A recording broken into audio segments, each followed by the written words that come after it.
Qu'est-ce qui s'est passé? Ce matin, notre frère nous a mentionné qu'une des serviteurs de Dieu, grand serviteur de Dieu qui est parti rejoindre le Seigneur. Ça me fait penser, ce mercredi, on a parlé dans le combat de la vie chrétienne, on a parlé des grands hommes de Dieu qui ont fait de grandes choses pour le Seigneur ou à travers qui le Seigneur a fait de grandes choses, telles que Billy Graham, telles que Hudson Taylor, telles que Ralph Chalice, ainsi de suite. Puis moi, à chaque fois que je regarde leur vie, à chaque fois que j'entends parler d'eux autres, je me suis dit, ouais, moi, je suis pas grand-chose. Si je me compare à eux, je ne suis pas grand-chose. Je me sens petit quand je m'en compare à eux. Mais savez-vous quoi? Ce qu'on a appris ce mercredi-là, c'est que même eux, malgré toutes les grandes œuvres qu'ils ont faites pour Dieu, eux se sentent petits et indignes. Hein? Et la clé de ça, c'est qu'eux ne se comparent pas aux hommes. Ils se comparent à Dieu. Dieu est grand, Dieu est parfait, et n'importe qui d'entre nous, si on se compare à Dieu, on se sent petit. Quand on s'approche de Dieu, on se sent petit. Comme moi, quand je m'approche de François, je me sens petit. François, il est grand, alors je me sens petit. Quand je suis loin de lui, je me sens pas pire. Alors, avec le Seigneur, c'est pareil.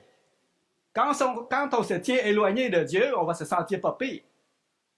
Mais quand on s'approche de Dieu, là, on voit sa grandeur. Là, on voit sa sainteté. Là, on voit sa puissance. Là, on se sent petit. On se sent fourmi. Alors, on est encouragé à regarder sans cesse à Dieu, non pas s'élever au-dessus des autres, mais toujours avoir les yeux fixés sur le Seigneur. Et c'est à lui qu'on doit se comparer parce qu'on sait qu'on n'est rien. Mais c'est pour sur ça que j'aimerais vous entretenir ce matin. Je voulais juste vous partager là-dessus parce que je pense que ça peut être édifiant de se partir avec une pensée comme ça.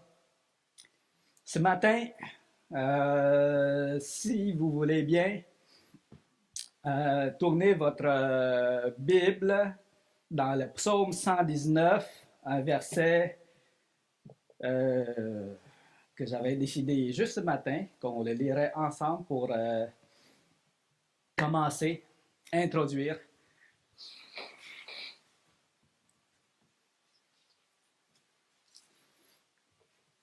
Psaume 119, le verset 18. J'aurais probablement pu trouver un meilleur verset pour exprimer cette idée que j'aimerais émettre. Mais comme à dernière minute, j'ai trouvé ce verset-là. Voici ce que ça dit.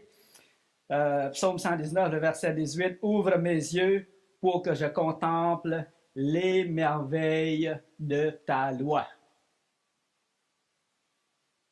Alors ici, j'aimerais attirer votre attention sur les merveilles de ta loi. Et on a d'autres versets qui vont parler que la loi de Dieu est pure, la loi de Dieu est sainte, et ainsi de suite. Et la loi de Dieu est importante. Mais on va voir ce que dans Galates, ce que Galates 3 nous enseigne. Si vous vous souvenez, le thème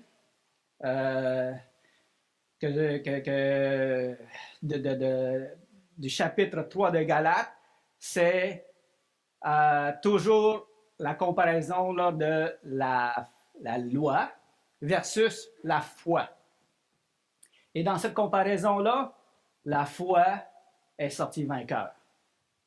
Voilà pourquoi que depuis le début de Galates 3, j'ai intitulé mon message « L'éminence de la foi », dans le sens que le chapitre 3 va nous mettre en comparaison la loi versus la foi, et Dieu privilégie la foi en toutes choses. Et on l'a vu pourquoi. La semaine dernière, pour la semaine dernière, le dernier message, on a vu plusieurs points, ou plutôt 2 points. Il y a plusieurs points qui démontrent l'éminence de la foi, mais le dernier message, on a vu que c'est par la foi, par la prédication de la foi, qu'on reçoit l'Esprit de Dieu. Okay, vous vous souvenez de ça? Et non pas par la pratique de la loi. Et dans le verset 3 de Galates 3, si vous voulez regarder ça avec moi, ça dit que la loi, la pratique de la loi, c'est charnel. Là, ce matin, je vous amène des choses pas mal en perspective. On a lu que la loi de l'Éternel est merveilleuse. Et vous lirez dans l'Ancien Testament ailleurs comment que la loi est importante. Et comment que lorsque le peuple juif ne pratique pas cette loi-là, désobéit à la loi, Dieu va même punir le peuple d'Israël jusqu'à les disperser dans les nations à plusieurs reprises. Mais lorsque la foi est venue dans le Seigneur Jésus, maintenant les choses ont changé. Et ce que Paul dit ici dans le verset 3, êtes-vous tellement êtes-vous tellement dépourvus de sens après avoir commencé par l'esprit, voulez-vous maintenant finir par la chair, c'est-à-dire par la pratique de la loi? Vous avez commencé par l'esprit, par la foi. Là, maintenant, voulez-vous finir par la chair, par pratiquer la loi? Et aujourd'hui, la dernière fois, on s'est laissé là-dessus. J'aimerais continuer dans cette même pensée-là maintenant en ajoutant ceci. La pratique de la loi est une malédiction. Ça va aller fort. La pratique de la loi est une malédiction, comme on va le lire tantôt. Et je vous dis, si ce n'avait pas été dit par Paul, l'apôtre, moi, je n'oserais jamais dire une chose comme ça. OK. Alors, remettons dans les mains du Seigneur cette parole que nous allons étudier ensemble. Grand Dieu Tout-Puissant, Seigneur éternel, merci de ce que ton Fils est venu et de ce que grâce à lui, nous pouvons nous approcher de toi, non plus par la pratique de la loi, mais par la foi en lui, parce que nous savons que nous sommes impuissants à accomplir ta sainteté, Seigneur. Et ce n'est qu'en lui que nous pouvons être justifiés et nous approcher de toi. Puisses-tu nous éclairer, puisses-tu fortifier nos cœurs ce matin à travers ta parole et que l'on puisse bien la saisir, bien la comprendre, Seigneur, et te rendre gloire pour vraiment pour ton plan merveilleux que tu as accompli en Jésus-Christ. Amen. Alors, je vais prendre le café.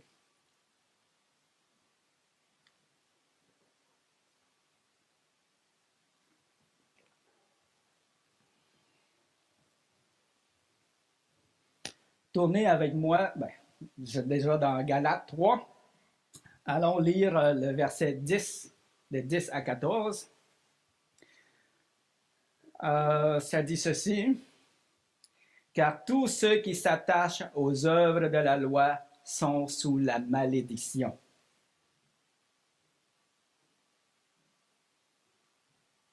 Car il est écrit, maudit est quiconque n'observe pas tout ce qui est écrit dans le livre de la loi et ne la met pas en pratique. Alors voici pourquoi la pratique de la loi est une malédiction. Comme on a vu la dernière fois, ce n'est pas que la loi n'est pas bonne, ce n'est pas que la loi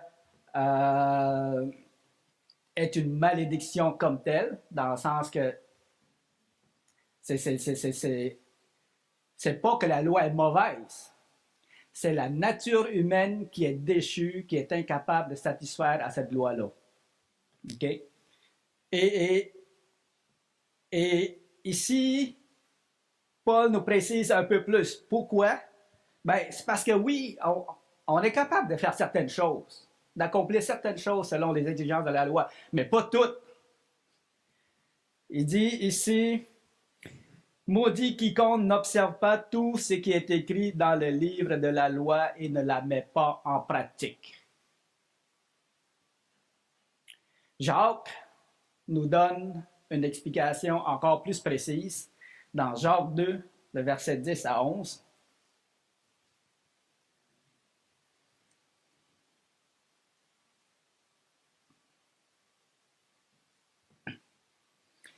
Jacques 2, le verset 10 à 11, ça dit ceci. Car quiconque observe toute la loi, écoutez bien ça, là. Quiconque observe toute la loi, mais pêche contre un seul commandement, devient coupable de tous. Wow! Pourquoi? Pourquoi est-ce que, si quelqu'un observe toute la loi, ben, il est quand même pas pire. C'est pas si pire que ça, c'est pas si mal que ça. S'il faillit seulement à un commandement, pas si pire du tout. Comprenez ce que je veux dire? Mais là, genre, il dit non, non, non, il pêche contre tout. C'est comme si la loi est une seule loi. Ça, je vous donne une explication comme ça. Puis il y a des articles. Il y a des articles, puis vous pêchez contre un article de loi, mais vous pêchez contre toute la loi. En d'autres mots, Jean nous explique ceci. En effet, celui qui a dit « Tu ne commettras point d'adultère », c'est Dieu, ça, qui a dit ça, a aussi dit « Tu ne tueras point ». Or, si tu ne commets point d'adultère, mais que tu commettes un meurtre, tu deviens transgresseur de la loi. Parce que les deux commandements font partie de la loi. En fait, on pêche contre la loi, comme on pourrait dire, mais on pêche contre qui? Contre Dieu. C'est contre lui qu'on pêche. La loi en elle-même, c'est tel que tel. Mais on pêche contre Dieu. Puis Dieu, lui, avait plusieurs exigences. Vous avez beau remplir toutes les exigences, sauf un. Ben, vous venez de pécher contre Dieu.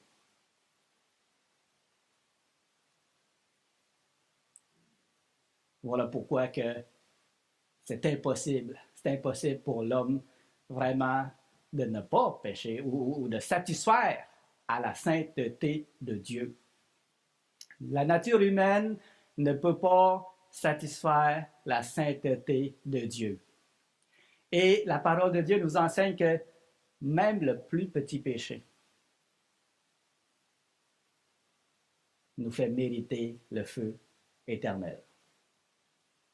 Dieu est saint à ce point. Dieu est saint à ce point qu'il n'admet aucune erreur. En réalité, il n'admet aucune erreur si on ne considère que sa sainteté. Sa sainteté n'admet aucune erreur, même la plus petite. Dans Matthieu 5, le verset 22, c'est un verset que je vous lis souvent, mais ça parle tellement. Matthieu 5, le verset 22.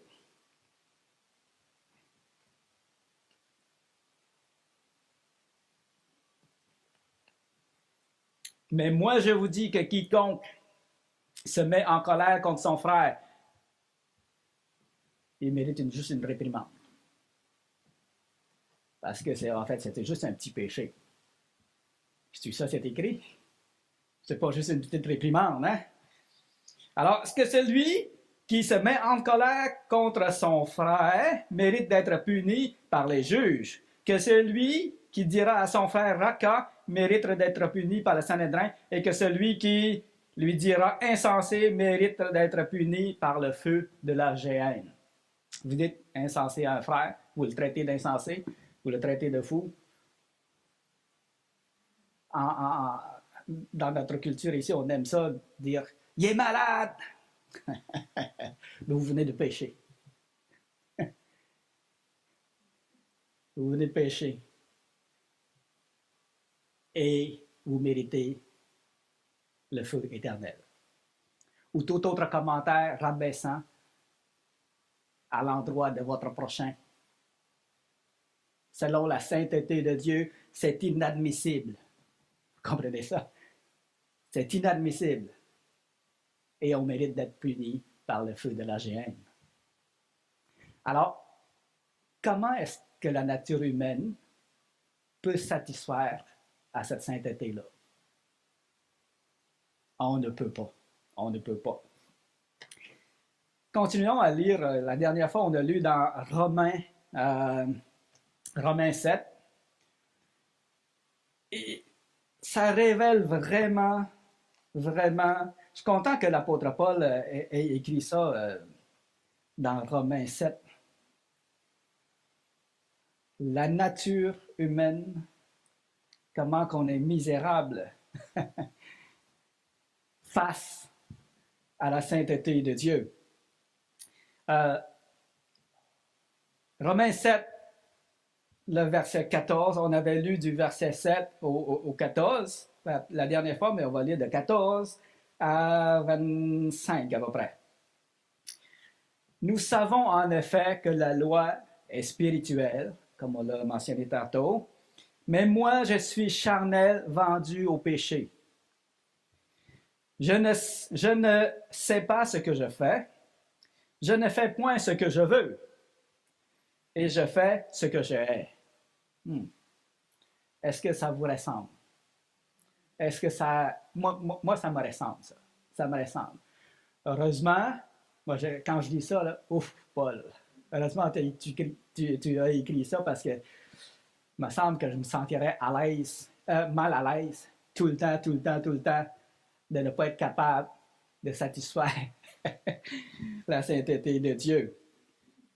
Or, si je fais ce que je ne veux pas, je reconnais par là que la loi est bonne. Et maintenant, ce n'est plus moi qui le fais, mais c'est le péché qui habite en moi.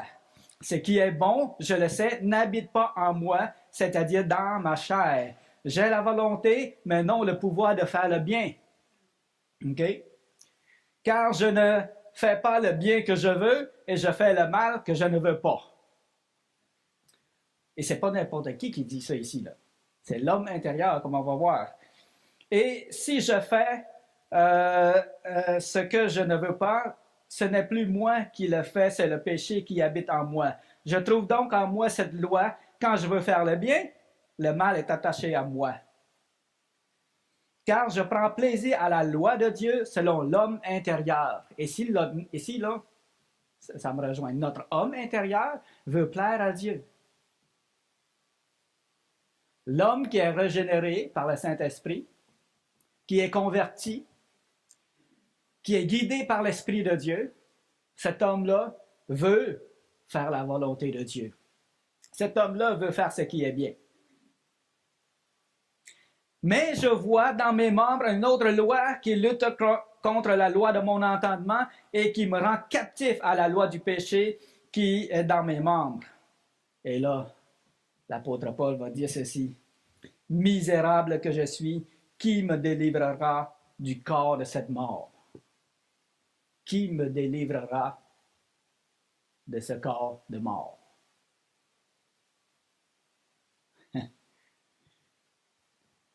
La réponse, le verset 25, grâce soit rendue à Dieu par Jésus-Christ, notre Seigneur.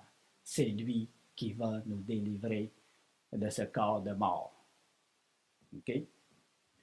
Alors, il a exprimé ici, on peut continuer à lire, ainsi donc moi-même, je suis par l'entendement esclave de la loi de Dieu et je suis par la chair esclave de la loi du péché. Et mon homme intérieur va se débattre avec ça tous les jours de ma vie jusqu'à ce que le Seigneur m'appelle à lui ou qu'il vienne nous chercher. Alors, on voit ici que malgré tout le bon désir qu'on a, il est impossible pour nous de satisfaire à la sainteté de Dieu. Et c'est ce qui fait que Paul va dire, dans un certain sens, il dit, « Hey, la loi, là, elle ne sert pas à me sauver. parce que je suis vaincu d'avance. Je suis déchu d'avance. Le Seigneur me donne une loi. Tout ce qu'elle fait, c'est qu'elle me condamne. Parce que je suis incapable de l'accomplir. Parce que je suis incapable euh, de le pratiquer et sans jamais faillir. Donc, la loi, elle ne sert pas à me sauver. Elle sert à me condamner. D'où, si on revient dans Galates 3, et si on continue à lire, on va reprendre le verset 10. Car tous ceux qui s'attachent aux œuvres de la loi sont sous la malédiction, car il est écrit, maudit est quiconque n'observe pas tout ce qui est écrit dans le livre de la loi et ne la met pas en pratique. Et que nul ne soit justifié devant Dieu par la loi. Cela est évident puisqu'il est écrit, le juste vivra par la foi. Or, la loi ne procède pas de la foi, mais elle dit celui qui mettra ces choses en pratique vivra par elles. Christ nous a rachetés de la malédiction de la loi. Voyez-vous, la loi est bonne, mais parce que ma nature est déchue, pour moi, ça devient un piège. D'ailleurs, il dit dans les versets précédents, ça devient un piège. C'est comme une malédiction, la malédiction de la loi. La loi est bonne, elle m'écrase, elle me condamne, parce que je suis incapable. Dans ma nature, je suis incapable.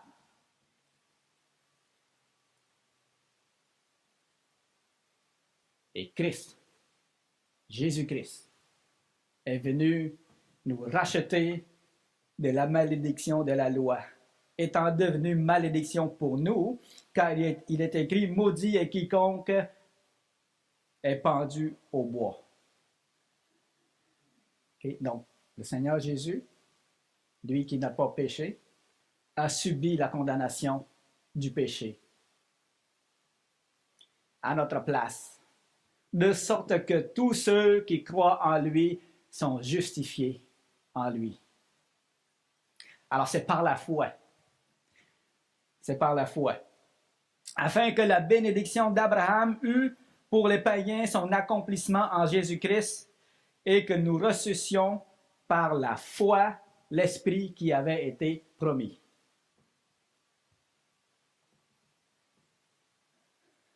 La seule chose qui nous permet de nous en sortir, c'est la foi en Jésus-Christ. Ça, c'est la seule chose.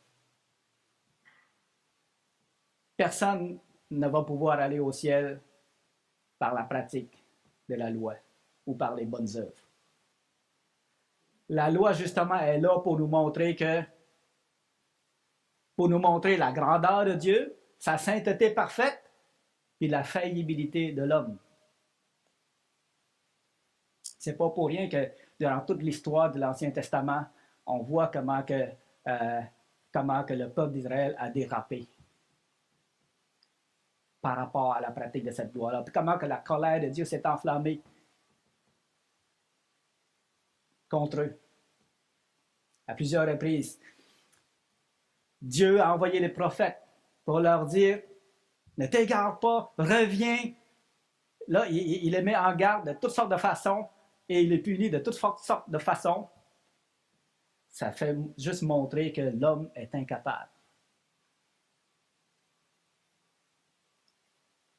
Que la loi vient nous montrer qu'on est incapable de servir, de plaire à Dieu par nos œuvres. Et là, elle vient nous montrer qu'on a besoin de Jésus-Christ, de son sacrifice à la croix pour être sauvé. Nul n'est justifié devant Dieu par la loi.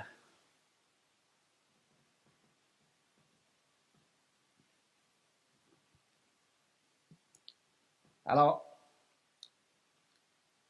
quand on regarde ça, là, c'est grand. Puis, comme je l'ai mentionné à un moment donné, c'est que la nature humaine, nous autres, on préconise beaucoup les œuvres. parce que les œuvres nous permettent de dire hey, moi je fais ci, moi je fais ça. Et, et, et la nature humaine va ridiculiser la foi, mais c'est par la foi qu'on est sauvé. On n'aura pas le temps d'aborder le prochain point où je voulais vous parler de que c'est par la foi que Dieu opère les miracles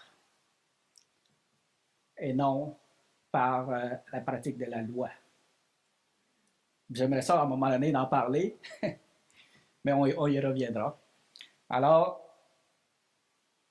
j'espère que c'est clair. J'espère que le contraste a bien été mis ici.